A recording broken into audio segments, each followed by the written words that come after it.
This episode on Red Inker, we're talking about the greatest T20 franchise in the world right now, the Mumbai Indians, and maybe of all time. So I got in one of those T20 number guys you hear so much about. Benjamin Jones, analyst at CricViz. Ben, like me, has worked for quite a few T20 teams around the world now and is an expert in the trends of the game. So both of us looked at why Mumbai is just so much better than every other IPL team. Leadership, strategy, drafting, positions, middle order, and the rest. And of course, we compare them to Northlands, the gold standard in T20 performance.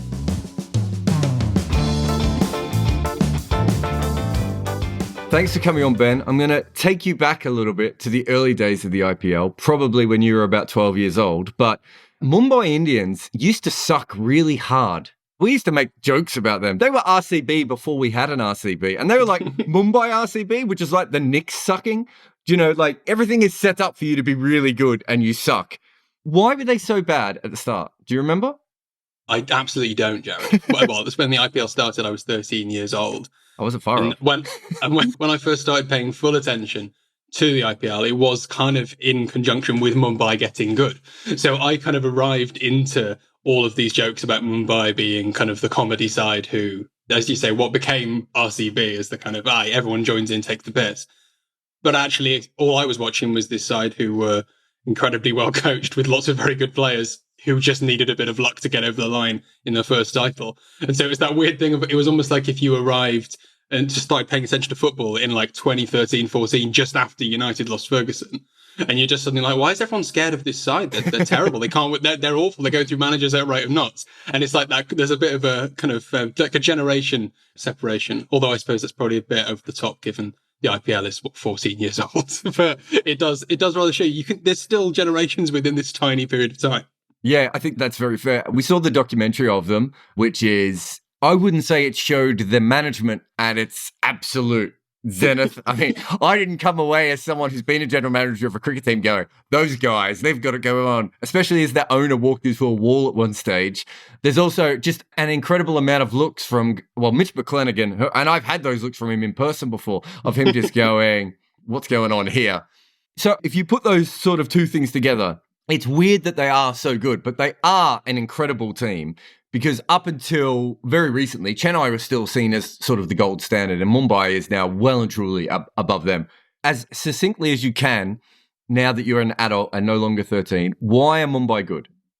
I think Mumbai are good because what they've established more than any other side in the IPL, more so than Chennai, more so than KKR, who obviously had good success for a period of time as well, is they've just worked out what the IPL as a competition needs, rather than trying to master the format. They've mastered the format of recruitment, and they've, as a result, got the best squad by an absolute mile. They've looked at what Indian cricket has a lot of, which is a lot of top-order batsmen and a lot of spinners. And they've gone, fine, yeah, we'll have lots of those. We'll have lots of Indian domestic talent in those areas of our team. And then where there's been a shortage of talent, which has traditionally been Indian pace bowling and Indian low-order hitting, they've gone, right, well, we'll go and sign those guys from all over the world. We'll go and sign the best talent in those positions elsewhere.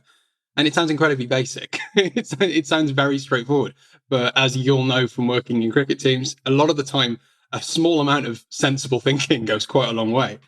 And so all of a sudden, they've got this side that have got Rohit Sharma at the top of the order, Ishan Kishan, Surya Kumar Yadav, Saurabh Tiwari as, a solid top order Indian batsman. And then down in the order, they've got Hardik Pandya as a bit of a boost, who I'm sure we'll come to later, as an Indian hitter. But they've also got Kieron Pollard as arguably the best hitter in the world, the most consistent lower order hitter in the world for the last 5-6 years, alongside Andre Russell. And then they've had this rotating cast of new ball overseas seamers who've come in, high quality, for 1 or 2 seasons, come in, taken wickets, gone, rotated, move in, bring someone else in who's got all that shock value, all that new, exciting potential.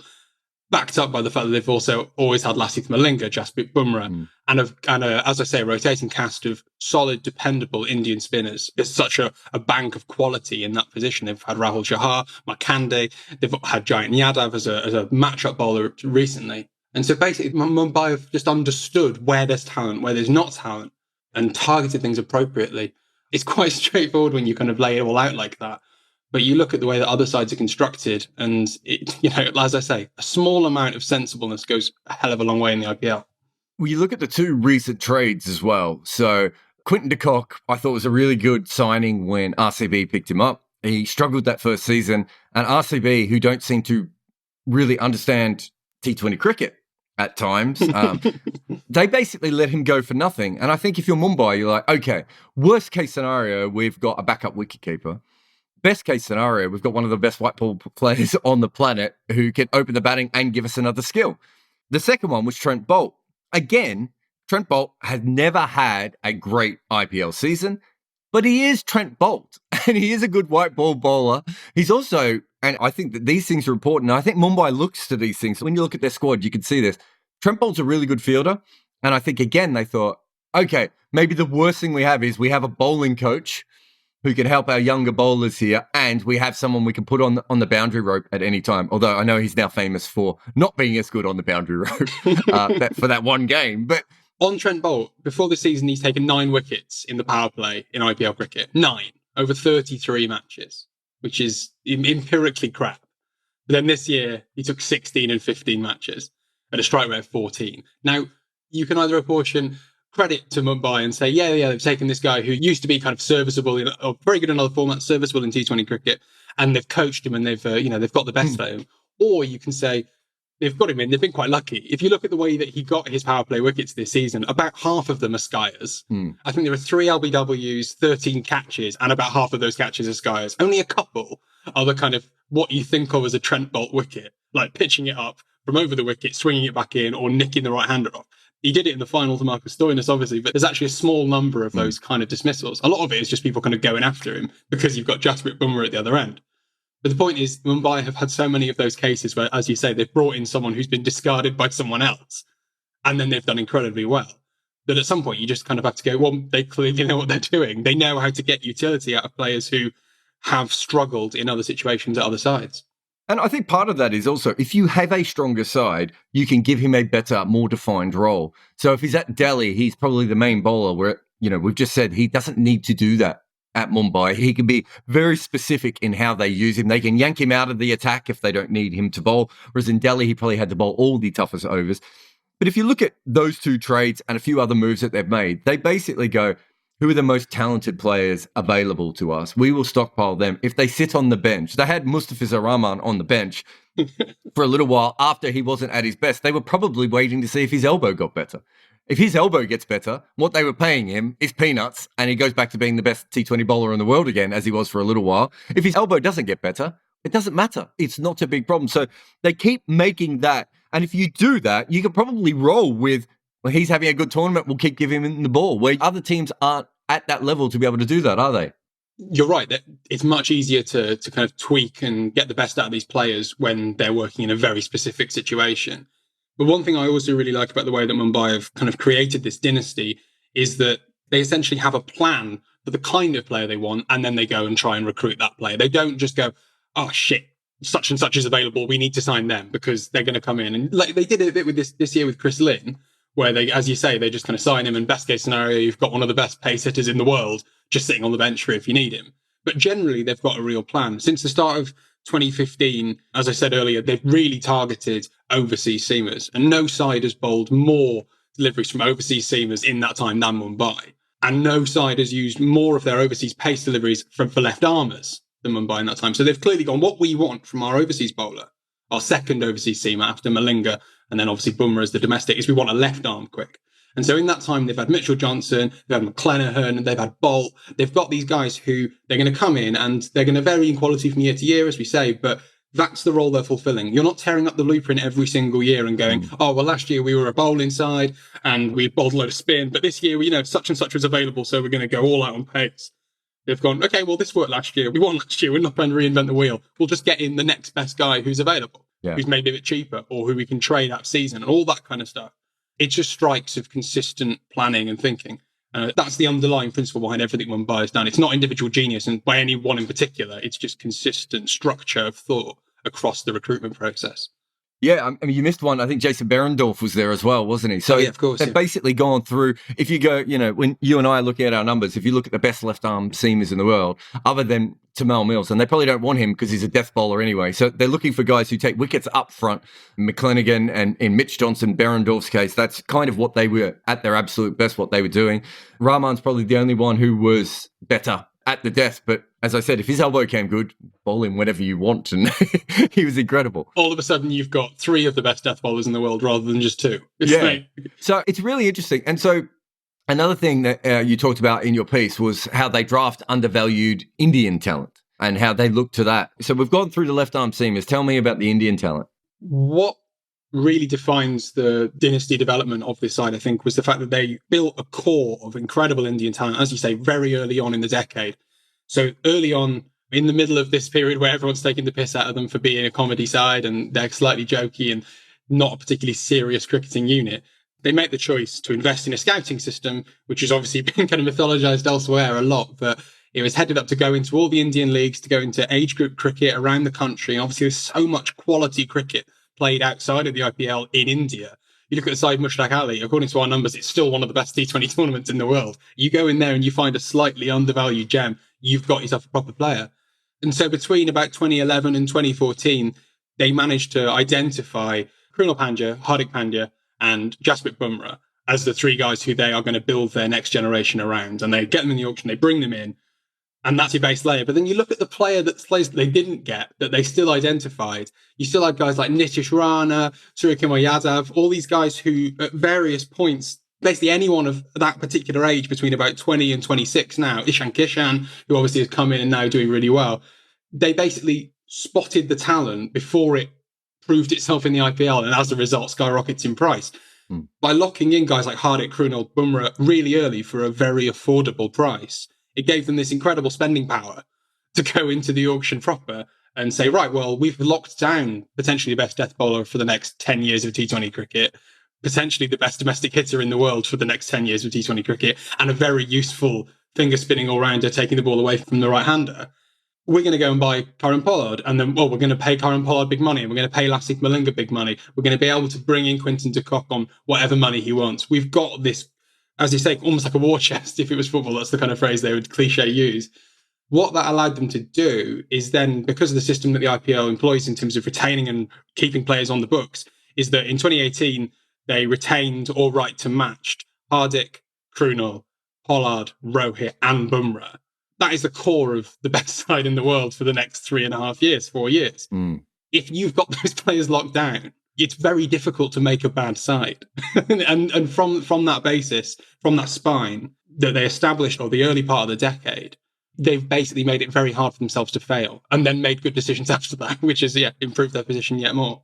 And I think in the early days, I know you didn't watch it as much back then, but in the early days, teams would sort of invest in one famous Indian player, regardless of kind of how good they were. Like Shikhar Dhawan, I know he looks like a T20 player, but until the last year and a half, he hasn't really been that level of T20 player before. And I think the pennies finally dropped with him and he's worked out how to play it. But part of that was, I think, the role that he played before at the Sunrisers as well. But essentially, you're now in a situation where we understand T20 cricket a little bit more. And so Rohit Sharma has more value than a lot of other bigger names players. Like, as good as MS Dhoni is, when you look at pure batting, Rohit Sharma is worth more because he bats higher up in the order and also gives you a flexibility. If you have an overseas player who can only open, Rohit Sharma can also then move back down the order.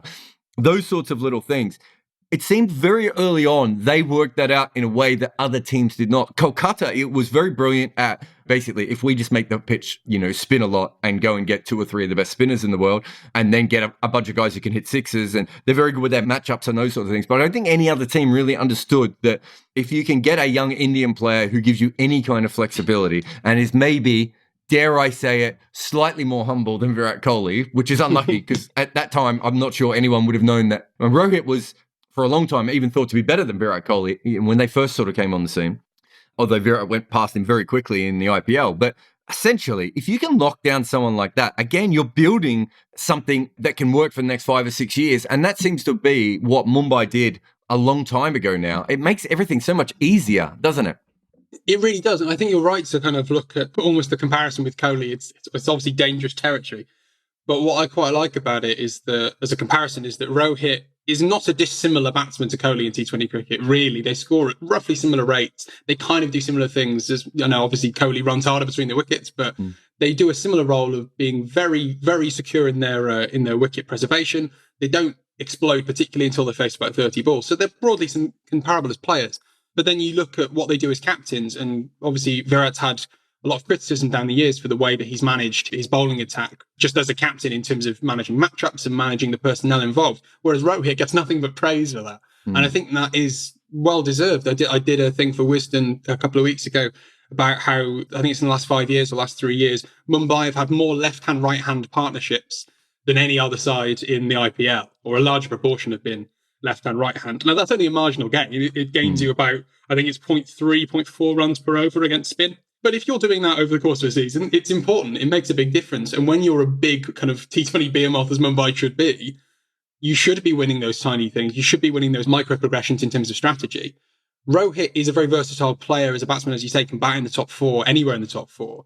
But as a captain, I think he's as influential. I think it's part of the reason why there's almost an argument he shouldn't really be in India's T20 side, just as a batsman alone, if he's not captain. But if he's captain, then he 100% gets in because he's clearly a better captain than Virat.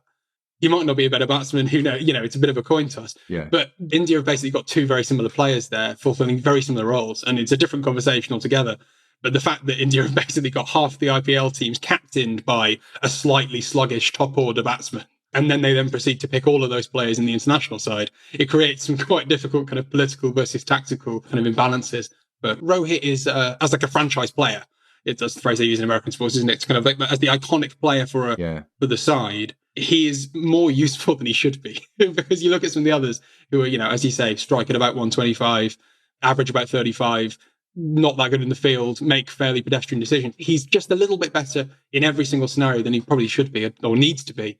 And as you say, it makes everything else easier because you've got a pliant captain who's happy to talk about and discuss and implement these strategies. Obviously, we're sitting here talking as Owen Morgan and Nathan Lehman. Obviously, I'm a huge fan of both, and I'm currently writing a book with Nathan about analytics in cricket and how they are going to be implemented over the coming seasons as well. So I'm naturally predisposed to support Nathan in this kind of ongoing battle about whether or not analysts should be allowed to show signals and talk to the captain essentially on the field. Part of the reason why I don't think that's going to be an issue going forward is because not many captains actually care. Not many captains want all that information. Yeah. But actually, Rohit is exactly the kind of captain who would be open and pliable to that kind of thinking. And that's a huge bonus for the Mumbai Indians, because if they make ground off the field in strategy and analysis, they're going to see it implemented on the field. Yeah, and also he probably won't bowl Corey Anderson at the death. So there are little things like that. I think it is, I do follow American sports and, have worked obviously in cricket as well. The captain is such a big feature. And you see this with, there's been some incredible trades in the NBA of recent times with these stars. Following the IPL up close and even from a distance, Rohit has never made Mumbai's success about him. Other people have at times. Yeah. And I think it's quite interesting. I think there's one of the reasons they're so good is because they have so many different people with so many different skills who seem to complement each other. But with Virat, and I'm not saying him off, I think you're right. I think he probably is a marginally better T20 player. And I think if he actually played the way that you and I would like him to play, I think he'd be even better player if he let himself go occasionally. Whereas I'm not sure Rohit has that ability. But when it comes down to it, you can build a team around someone like Rohit because he's not quite at that level where everything has to revolve around him. And as you said, if he does have a good analyst he has a good relationship with, he's going to do that. And I think we've seen over the years that they've certainly used analysis very well at times in the way they've gone about it. And just little things too. I think one of the biggest problems in T20 cricket is the over-reliance on openers. Everyone thinks that you need to go out and pay a lot. And if you want to pay for the best opener in T20 cricket, you're going to have to pay an absolute fortune for them. Whereas if you want to pay for the best number 5, 6, and 7, it won't cost you as much money unless it's Andre Russell. It seems to me that Mumbai have basically gone, do you know what? One way or another, we're going to have 4 players at the top of our order who are going to be near enough to the top 4 in the IPL. But no one's going to get them confused for the best player in the IPL. No one's going to get them confused as the best opener.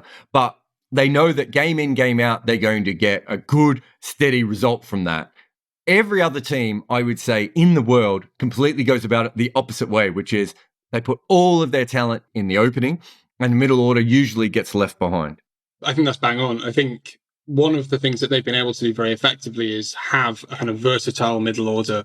Particularly this season, they've notably made very few changes. And that's kind of one of their trademarks is that, well, I'd say with Chennai as well over the last couple of years, it's almost like you kind of stick with a good side. You're probably more likely to win than panicking. But Mumbai pulled their side apart very, very rarely. At the start of the season, they started with Tiwari at number 4 because they thought that his strength hitting down the ground was going to be more effective at Abu Dhabi. And then they brought in Ishan Kishan, who obviously then went into kind of more cement himself in the side because they thought at Dubai he was going to be more effective hitting square because he's very good with his wrists, very good on the slog sweep, particularly against spinners. And so they're not pulling the side apart and kind of rebuilding the motorbike every single game, but they're going, you know what, we've got one or two places that we can tweak according to what's coming up. They use Giant Yadav. Giant Yadav's only played, I think, 4 games for Mumbai Indians, and 3 of them have been against Delhi Capitals. And Delhi famously have an absolute ton of left-handers with Rishabh Pant, Shuman Hetmeyer, Akshar Patel down the order, Shikhar Dhawan at the top. And so bringing in an off-spinner who is fine, he's not great, he's not a match winner, but you bring him in for Rahul Chahar, he's basically a role player, and he's done really well. He's only taken 6 wickets in his IPL career. They've all been left-handers. So bring him into play against a side with loads of left-handers. They didn't do that by bringing in 4 off-spinners to target the off. There was just 1 because they only needed to do it in these particular overs. Bowl, 1 in the power play, 2 in the middle, 1 at the end. That kind of thinking comes from knowing what the rest of your plan is. If you're going into every game thinking like, right, we need to plan everything out from scratch yet again. But actually, if you know what you're doing and you know what's worked for you, then you can make these little tweaks that I think essentially make you a more sophisticated unit. We should say, while we're kind of on this, our friends and colleagues, Freddie Wild and Tim Wigmore, wrote in their fantastic book, Cricket 2.0, that in the updated edition they've got of it, there's a really interesting section on what they call trade-offs. And it's a phrase they said they use to basically mean that in T20 cricket, and it's been proven by a lot of analysis, essentially, if you are a good bowling side, you're probably a bad batting side. And if you're a good batting side, you're probably a bad bowling side. It's the opposite of first-class cricket, interestingly. In first-class cricket, if you're a good batting side, you're probably a good bowling side. There's not really a trade-off in first class, but in T20, you get that imbalance. What Mumbai have managed to do by establishing that really early core of Hardik, Krunal and Pollard is by having essentially got 3 bowling options there. They are managing to be both good at batting and bowling, which I know it sounds, again, very straightforward.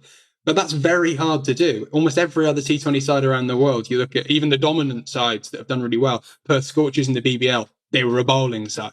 Melbourne Renegades, when they won there, they were a bowling side as well. Sorry to bring that up. I don't remember that, Ben, at all.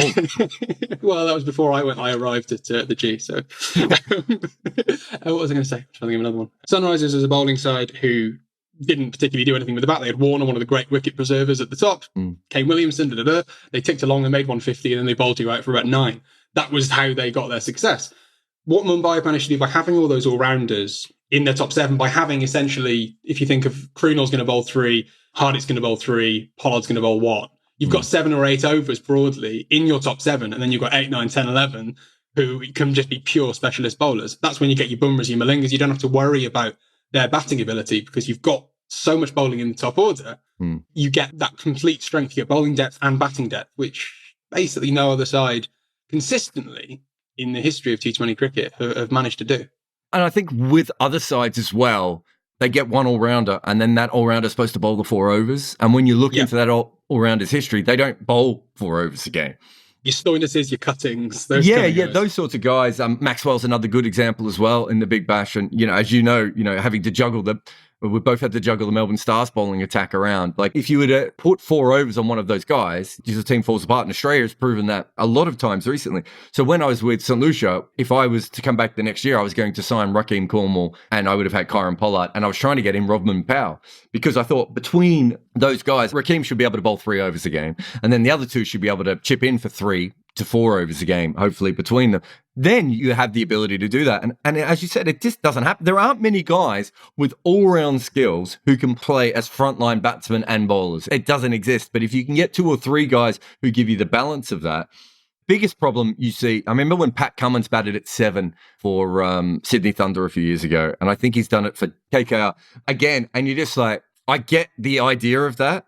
But I think in the long term, especially in a knockout game, chances are that Pat Cummins is not, especially if he has to face Bumrah in a final. He's not Pat Cummins slogging just a random Indian bowler at that point. He's going up against someone in a high-pressure situation.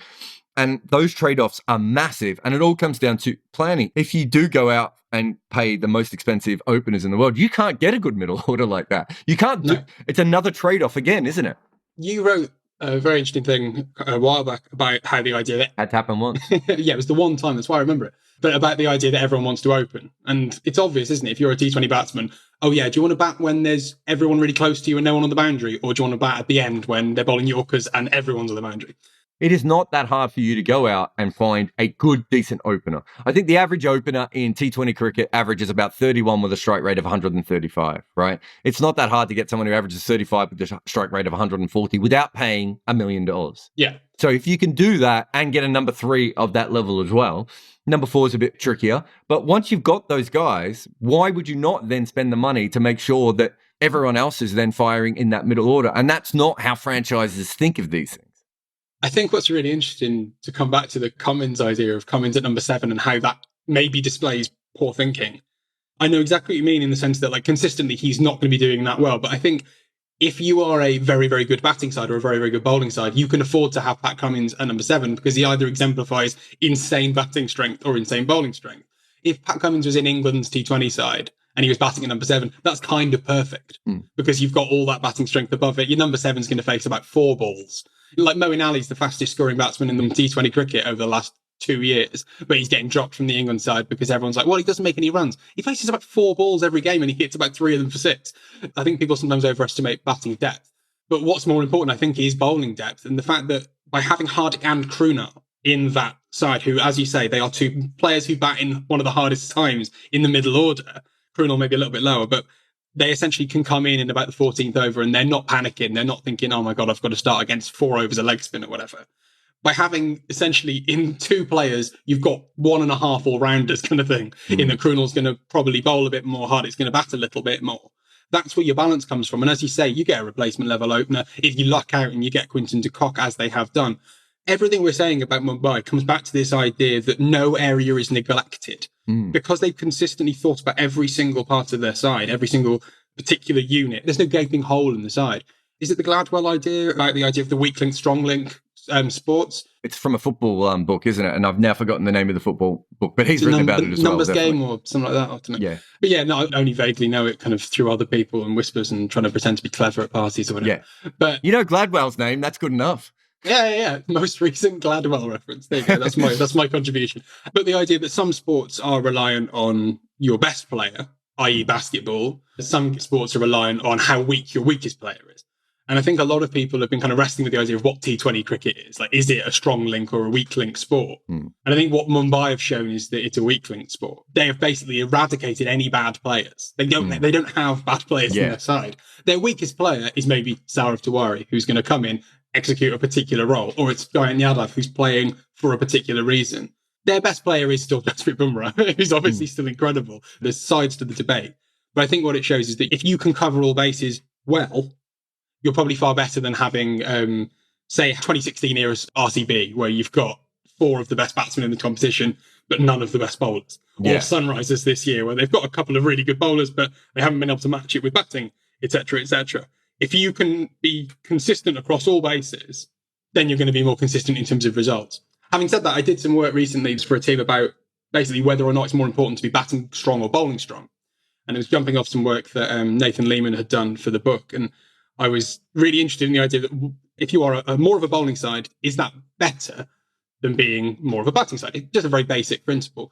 What it does is it doesn't necessarily increase your win percentage, but it increases your consistency. So if you are a consistently good bowling unit, as Mumbai are, you're rarely going to go up and down in terms of your results. You might lose the odd game, but you're going to be a bit more consistent. Whereas if you are a strong batting side, you're going to be all better all over the place. And it might take a few more seasons for you to kind of stabilize your performances. Again, what Mumbai have managed to do by kind of defeating the trade-off system is that they've managed to combine the up and downness of the batting in that they've got batsmen who can, on their day, score 20 off 4 like Krunal did, or they can score 30 off 11 like Hardik did this season. But they've also got the consistency of a bowling attack that, unless they face a kind of turbocharged, revenge-fueled Ben Stokes, isn't going to concede or fail to defend 200. They've got the consistent base, and they've also got the kind of high fluctuation, high variance stuff. Which, it's having enough of that spark, that flair, like Suryakumar Yadav's innings against RCB, where you're like, that's come out of nowhere. That's not the performance of an automaton who's just been grooved to play in a particular way. That's a guy who's got this like slight spark, that's otherworldly flair, and he's not coached out of him, is what I mean. They've kind of kept the best of both worlds. Good team. It is a good team. I think that's fair. I want to go back to you about the weak link thing, about the number 7. Where I disagree with you is, I think that if you have Pat Cummins at number 7, it affects your entire batting order before Pat Cummins. And the ability of the Mumbai guys is, we know that Quinton de Kock's probably the only Ferrari in that sort of top four. Even Rohit, he has the ability to occasionally do it, but he needs a bit more open road before he gets to the sort of Ferrari level, doesn't he? But what it allows them to do is it allows them to play with a freedom that if they were playing with the team that had Pat Cummins at 7 and an average number 6, not as consistent number 6 and those sorts of things, you then get to a point where you can't do it. So all that comes back with Mumbai. And I don't know how much of it they have worked out just by the fact that they have more talent than everyone else and how much it is really putting all these different pieces together. But one way or another, they've I don't think there's been a more perfectly structured T20 team. And as I said, even the off-field team, I don't know who their general manager is. Off the top of my head, I don't know the name of the person who signs, whereas I know the general managers and the high-performance managers at quite a few other IPL teams. Rohit obviously has a say. I know Karan Pollard has a big say. I like to make fun of people who say Rohit's the best captain by saying that Pollard is the captain, which always annoys everyone. Mahela was the coach, but he wasn't even always the coach. John Wright obviously has a big say as well. So there's a few different people there. And I want to go back to that documentary. When you go back to that documentary, I remember talking to the Mumbai guys quite a bit when I've had time with them and saying, the owners don't come across to me as geniuses. And I've worked with some incredibly dumb owners in my time.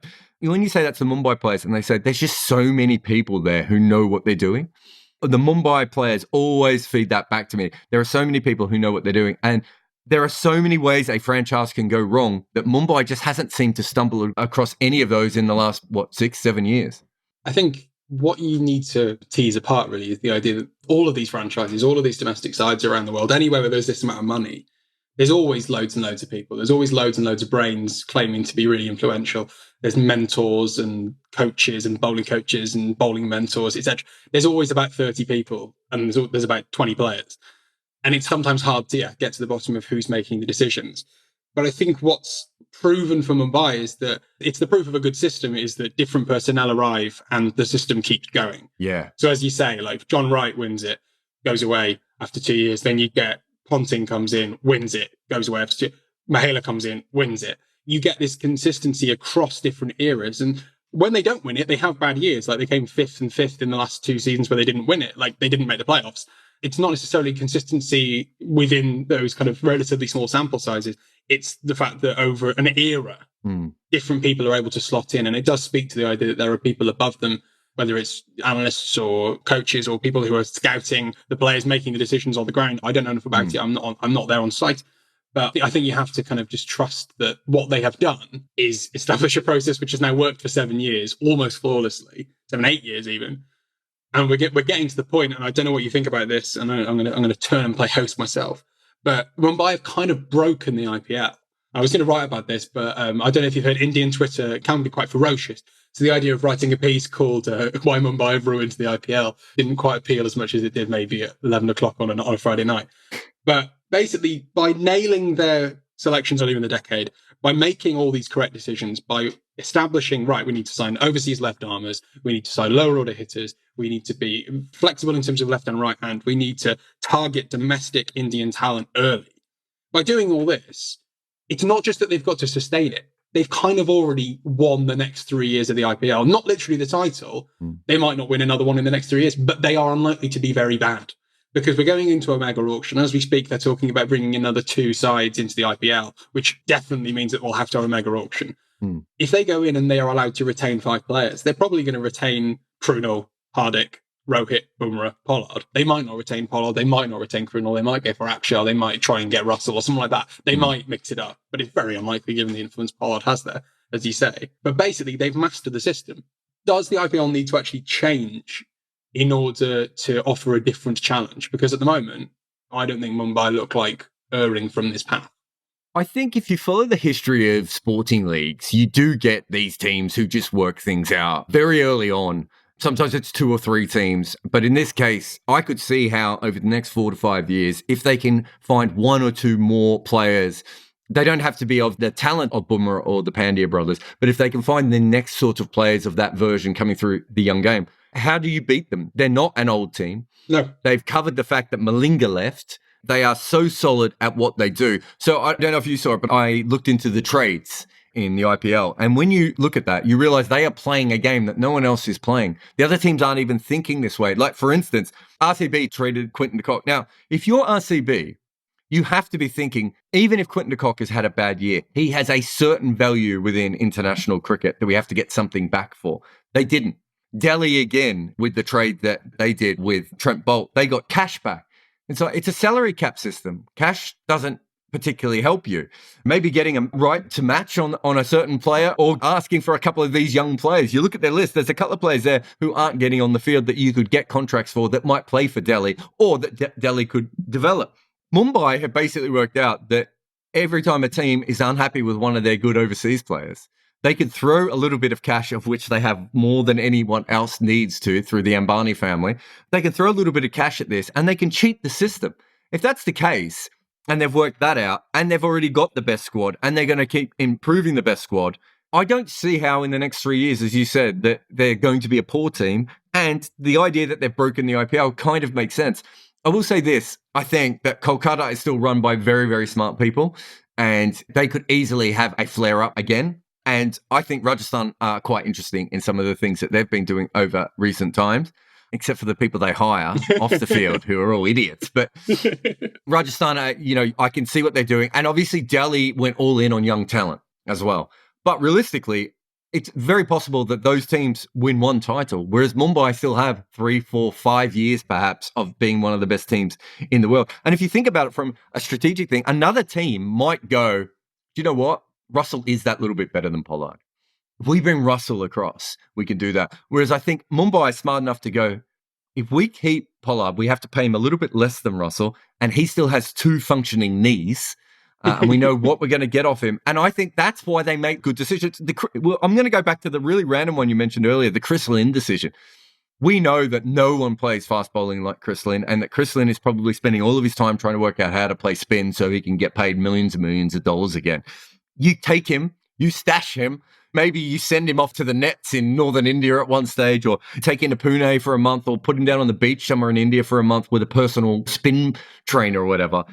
They just keep making those little decisions that are right, whereas every other team is just like, you want Trent Bolt? Sure, we'll have some money that won't help us make our team any better.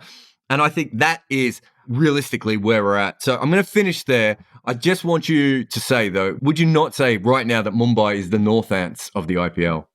I didn't realise I was on Tim Wigmore's podcast. Yeah, they're the big fat lads. They're the North Ants of 2011, whatever it was, of the Blast. I think if you could play FIFA and you could kind of play historical cricket teams against each other, that era of Josh Cobb North Ants versus Hardik Pandya could be quite fun. Thank you very much for coming on. Thanks, Jarrod. Good to speak to you as always. Thank you for listening. There are links to works by my guests in the show notes. Please review this show on Apple Podcasts or on any podcasting platform you have access to. This show is made possible by the people who support us on Patreon. So thank you all to those who do. If you want to hear more Red Inker episodes and you have available funds, please help us out on Patreon, which you can find the link also in the show notes. Red Inker is made by me, Jarrod Kimber. Nick McCorriston is the producer. He looks after your ears. And the theme tune is called The Prisoners by the Red Crickets.